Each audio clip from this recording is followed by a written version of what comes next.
Good morning, Crossview. I'm excited to be up here in a camp-style format. I do not like to dress up, so I'm glad to be able to dress down and just go easy with it. So I'm excited you guys are here. Before we get started, let's just pray. I think it's always great just to bathe in prayer.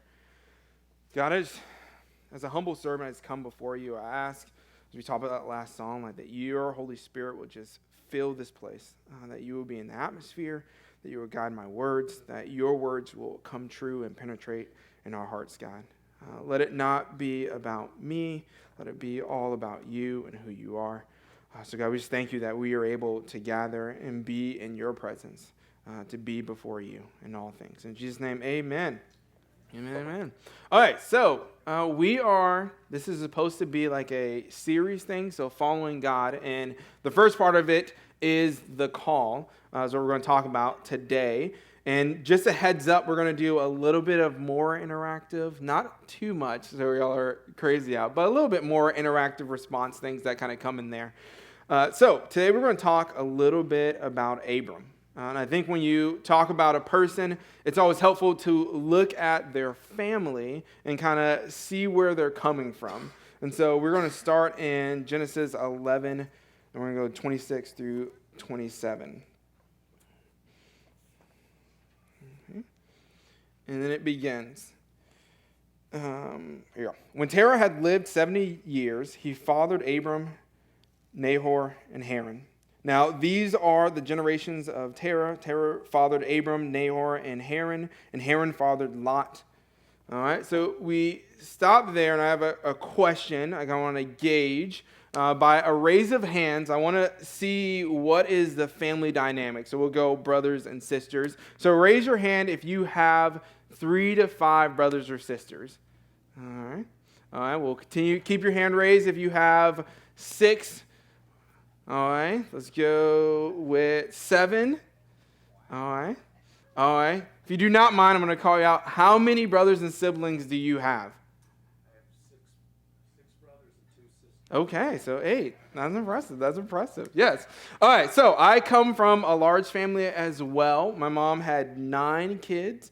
2 died at birth, so there's 7 of us alive. I'll give a picture of my family so you kind of get just this is a mixed family as we come in. Now, this is the younger years, as you can see. And so we have a pretty big family. It was funny. When we were growing up, there was 6 of us. My older brother is 11 years older than I am. And when we were younger and anyone ever tried to mess with us, we would call out NB. And so what NB meant was Norris is my last name, and it was Norris Beatdown. And so if anyone tried to mess with us, it was coming out of space, we were like, NB, and everyone just come out like, what's going on? And look, so having a big family sometimes is helpful because you got people who has your back. It's a fun thing. And so when we look at Abram, we see listed there he has 2 brothers, and this is his father and his 2 brothers. But every family has a dynamic to it. There's a space where we deal with different things that happen in our family. We've had different things happen to us and it's affected us in different ways. And so we kind of lean into Abram as well. So we're going to look at Genesis 11, 28 through 30. And it reads... Okay, yeah. Sorry, I'm trying to look there. It's up there. Okay, there you go. Haran died in the presence of his father Terah, and in the land of his kindred in Ur of Chaldean. And Abram and Nahor took wives, and the name of Abram's wife was Sarai, and the name of Nahor wife was Michal, and the daughter of Haran, the father of Michal and Iskal. Now Sarah was barren; she had no children. All right. Or Sarai was barren and had no children. So when we're looking at this space, some things have happened. Abram is a brother. He is a husband. And he's come with tragedy. His older brother has died. And so he's meeting in that space. He has a disappointment of his wife is barren. And in that time frame, having kids was a big deal. That was your lineage. That was how you were going to carry on your name. And so there's a space where he's kind of dealing with disappointment. So, who in here has dealt with disappointment before? Yes. Who in here has dealt with loss before? No for Tara, no father wants to lose a child. And so he has this mixture of feelings of the grief of his dad, the grief he's dealing with. I remember when I was 12 years old, I had a best friend. We were brothers. His name was Josh. In the neighborhood, it's the way it would work out. We had Big Josh, which was my older brother, not by blood, but older brother nonetheless. Then we had Little Josh, and I was just Josh because I was in the middle. So there was no middle Josh. That wouldn't be a cool name. So I was just Josh. And I remember there's a space where it was, I played soccer. I invited my brother to come play soccer with me. I was like, hey, come try it out. And I remember it was Labor Day weekend. Yes, Labor Day weekend. He doesn't show up we have a practice on Friday. He doesn't show up. I'm like, what's going on? I'm upset. I'm like, how did he just leave me hanging? I haven't heard anything from him. And then all of a sudden on Monday, I come in and everyone's really, really sad. I'm like, what's going on here? And he was found in his house hung. And so I remember just going to the funeral and being like, what do I do here? Like, I just lost my brother. This is my best friend. I remember just standing in that moment, and I remember someone pushing me forward and being like, hey, isn't that your best friend? I was like, yes. It was like, shouldn't you be closer? But I just remember him being in that space.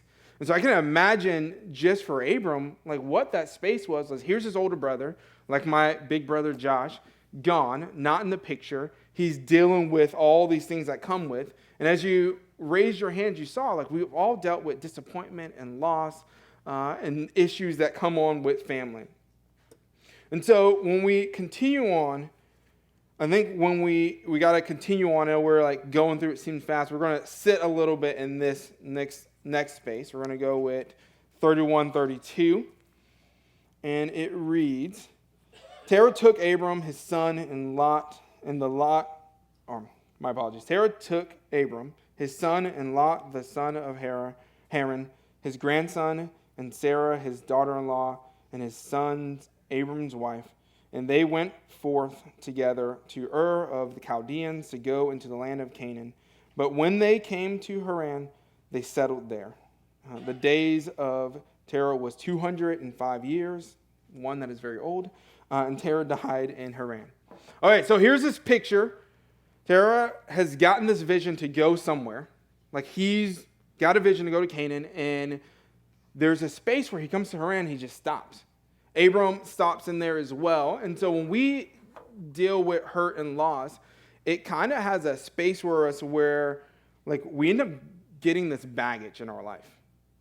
Who in here has had baggage before? If we're realistic. There's these baggages that come with disappointment, hurt, and difficulty.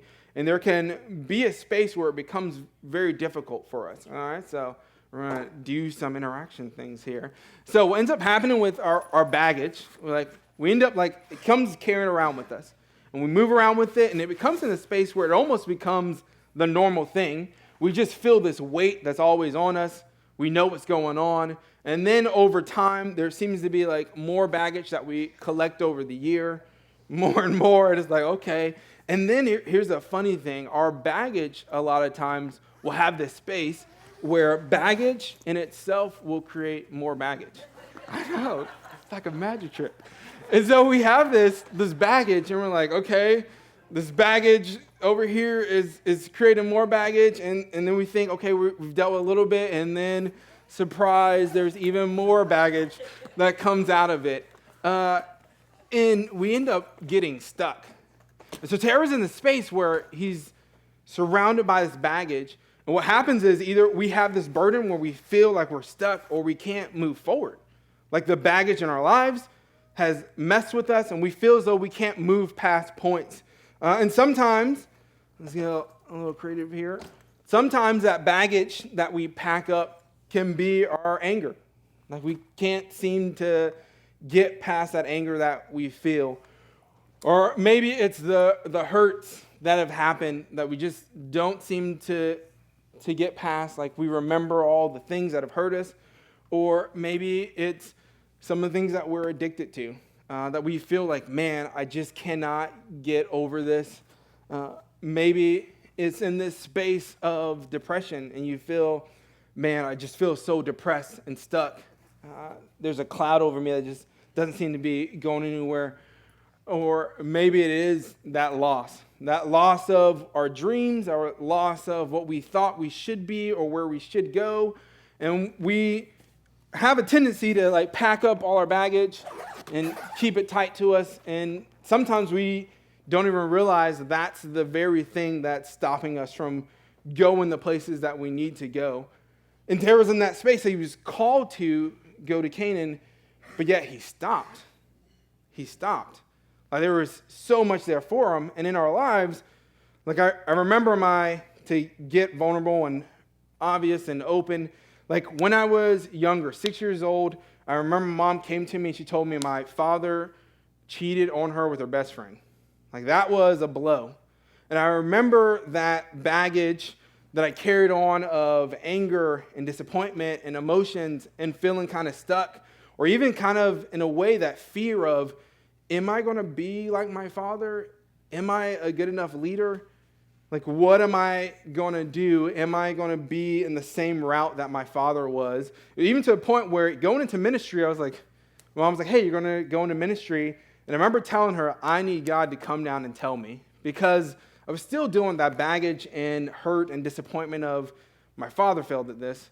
Will I also fail in that same space?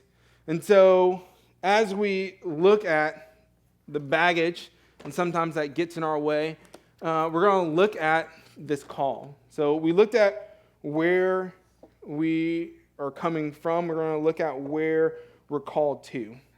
All right, so we're going to open up into Genesis 12:1-3. And just one last statement. Sometimes in our own lives, we can get stuck in what we're supposed to be. And we think, this is the life I have, this is the baggage I carry, and we think, this is the way I'm supposed to go. Maybe I'm stuck in the trials of my family's hurts and difficulties, and that's all I can be. Maybe it's the difficulties I face, and we feel like, man, it's just a repetitive thing. Or maybe it's like I'm always depressed, and I feel alone, and there's no one that loves me or that's around me, and there's nothing else I can get past. And so we're going to look at this call and see kind of what is the answer that we face. All right, so we're going to look at Genesis 12:1-3.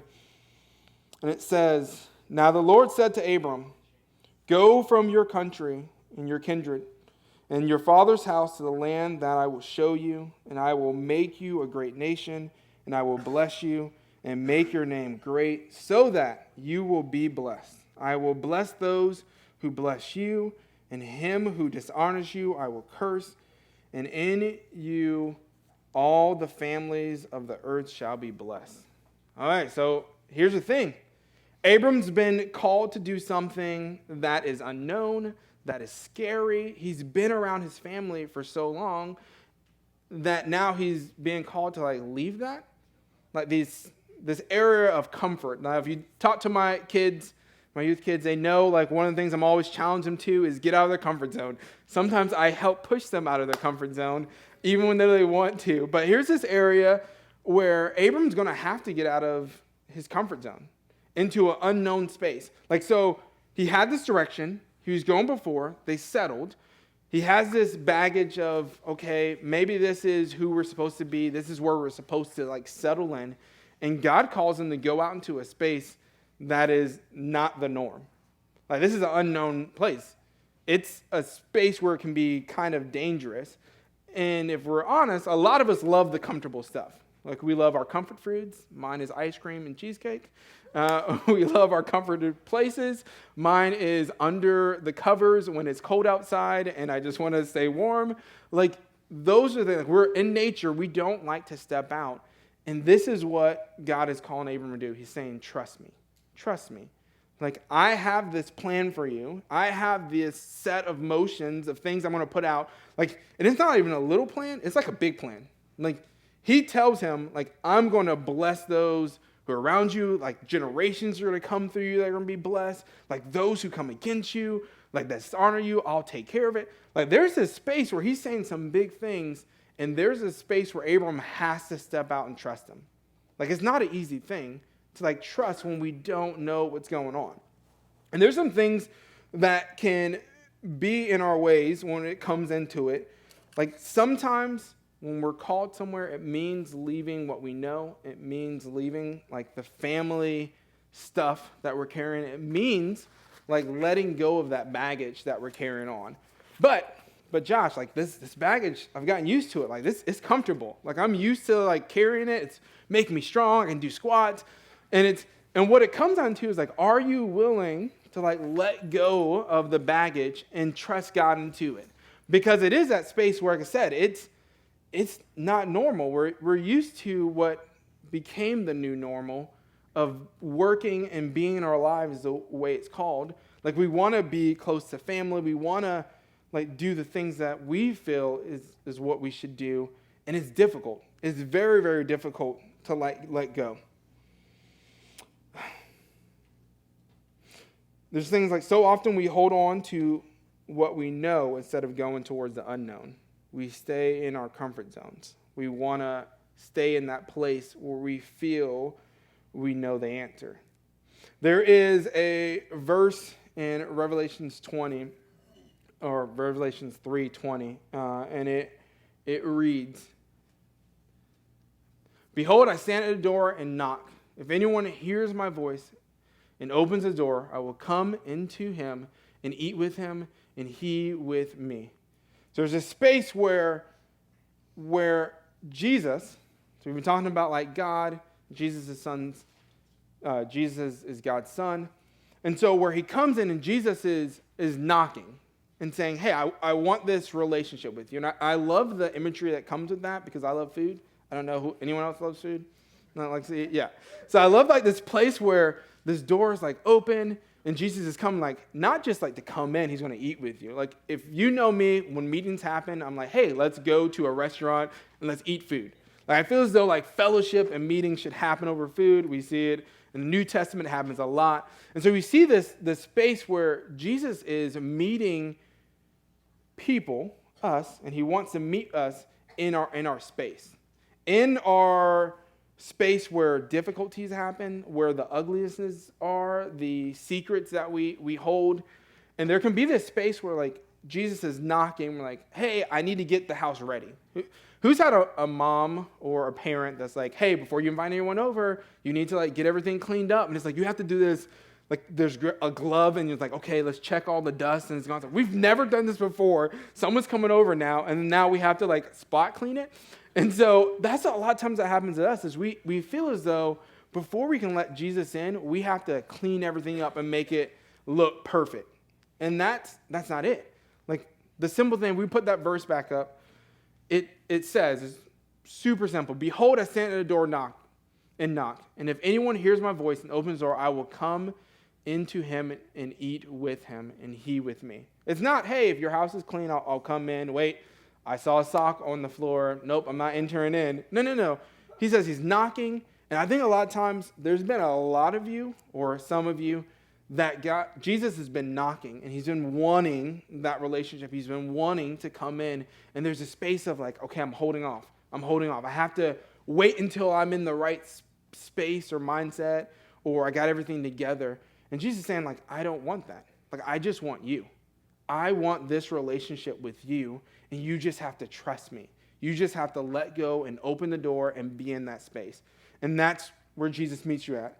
And then when we have on the other side, when we look at another verse that comes, 1 Peter 5, 6-7, and it reads, humble yourself, therefore, under the mighty hand of God, so that at the proper time he may exalt you, casting all your anxieties on him because he cares for you. There becomes like a space when we're talking about baggage, and you've opened up your door, you've let Jesus in, but then there's like certain things you don't want to let go of. And there's things that you're constantly holding on to or you have anxiety about. And Jesus is saying like, hey, I want it. Give it to me. Let me have it. But Jesus, like, I don't know. Like, are you big enough to handle this? Are you big enough to like take this? I've had this for so long. Like it's basically a part of me. And Jesus is saying like, trust me. I'll take it. You just have to give it to me. And there comes this point where we're dealing with this space where we're not, like Jesus, like, I'm going to give you freedom. I'm going to give you these blessings. I'm going to meet you in there. You'll be relaxed and you'll be so relieved. And we're like, But no, Jesus, you don't understand. Like, this is needed. I need to hold on to this. Like, I have to have this, because what am I without it? Like, what am I without my stress or anxiety? What am I without my worry or my family stuff? Like, what am I without it? And we hold on so tight, and Jesus saying, like, just give it to me. Let me have it. I got you. I got your back. He is your personal JB, Jesus beat down, where he will back you up. Like, he'll be there for you, but you got to trust him. And that becomes like the difficult part. And so as we look at the end with Abram, like, there's a voice of how Abram responds to this calling of unknown, scary things that happens. And before we go to that, there's this reminder. Some of you might know, some of you might not know. I'm a huge Disney fan. And there's this scene in Lion King, top 3 Disney movie of all time. I will fight anyone that disagrees. I'm just kidding. Verbally, maybe. And so, top 3 Disney movie of all time. And there's this scene where Simba, for those who have not seen it, I would say watch it. But here's Simba, a lion who's at a young age is dealing with family hurt. He's dealing with loss. Spoiler alert for those who haven't seen it. He loses his dad. It's a super sad scene. I might still cry a little bit when I see it because it's so like emotional. Not the live action one, the animated one. Don't watch live action version. But yeah, he loses his dad. His uncle tricks him and puts all this pressure on him. He's like running away from his problems, and he's just like he's constantly asking questions. And there becomes like this scene where he's just down. He meets Rafiki, which is one of the coolest characters in that movie. Really wise monkey. And so like he's so weird. He's like doing all these crazy things. He's trying to follow him. And he has this moment where he goes to the water and he realizes that his father has always been with him, that his father is in him. And so big Jesus God thing, like as us followers of Christ, like we always have God in us. That's that reflection, like we are image bearers, like his creation. And so there's this moment where he comes in and it reads, Simba has just had a realization that his dad lives in him and that he has been hiding from his past. I was like, there's a lot of us that deal with that, like we hide and we run from our past. And he's having this conversation about Rafiki, and it says, the winds of change are on us. Like he's like, things are changing, the winds of change are coming. And he says, but it's not easy. And he said, Simba says that going back means that he has to face his past, and he has been running for so long. And so there's a space where Simba's going to have to face that past, the thing that he's been running from. And in a lot of our lives, that's where we have to meet, like this past, this hurt, this difficulty. There comes a space where we have to face it. And it's not that Simba's alone. He's just been reminded that his father is in him. And so the same thing for us as Christ is in us, like we don't face our hurt and struggles and difficulties alone. Like the creator of the universe goes with us. He empowers us. He enables us. And so they continue on. It says, he's running for so long. Then Rafiki, cool moment, then hits Simba with the stick on his head. And Simba asks him, what was that for? And he replies, doesn't matter. It's in the past. All right, so it's like a moment, like all of a sudden, he's like reflecting, trying to get deep, like this is going to be hard. And it's like, wham, he gets smacked on the head with the stick from this monkey that seems out of nowhere. And he's like, okay. And then Rafiki, he's like, it's in the past. And then Simba says, yes, but it still hurts. Like a lot of you, when we look at it, there's a lot of our past or baggage that hurts and is difficult and is scary and hard. And Rafiki says one of the great lines of the movie, other than Hakuna Matata, because it's just cool to say. Rafiki then replies, yes, the past can hurt, but the way I see it, you can either run from it or learn from it. And that's that space. Like we can either run from our hurt and baggage or not just learn from it, not like substitute that, we can surrender it. We can let go. We can give it to God. Because he's in us. Like he has the power to do that. But we have to choose what is that space. Like it is our choice. We can continue to hold on to it or we can let go. And that's where we come to is when we look at 1 Peter 5:6. And so, Abram, in that moment, we're going back to Genesis 12:4. He reads out, and it says, "So Abram went as the Lord had told him, and Lot went with him.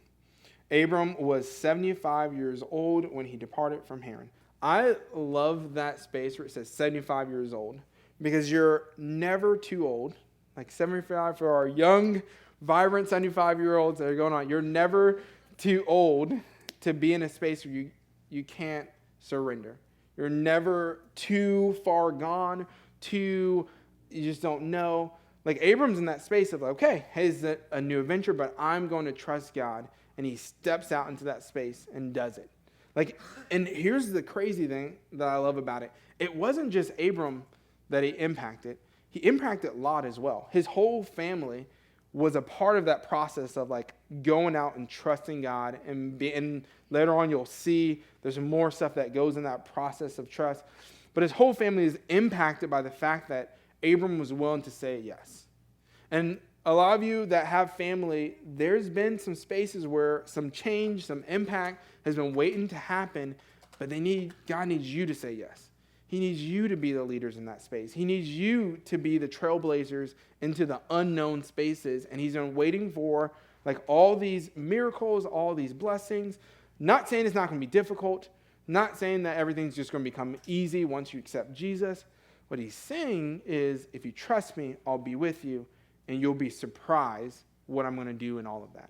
And so, as we get ready for the last song, let me clear all this out of the way.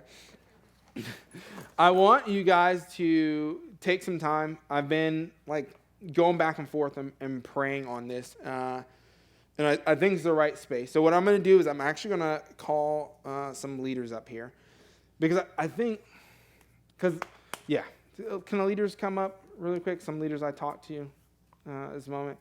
I think there's so many people in here now that have been dealing with like baggage. Maybe it's some things that you've been holding on for a long time and you've been like, how do I let this go? And here's the cool thing in the body of believers. Like you have people that are here who are available, that are available to like pray with you. And so I want to offer that. But if there's also that space where like you've been knowing Jesus has been knocking on that door and you've heard it and you've been fighting it and you've been like wondering like, okay, what is that space? Like, am I ready to surrender? Do I want to hold on? Here's my stuff. I'm not sure. Like, I want you to take time. And if you need prayer from ladies or men, our leaders here are here to pray with you. Like, take a chance. Step into the unknown and trust the one who is known. To like take care and be there and know that he's going to be with you. And so as we play the last song, I just want you guys to like think on that and know that our leaders are available to pray with you.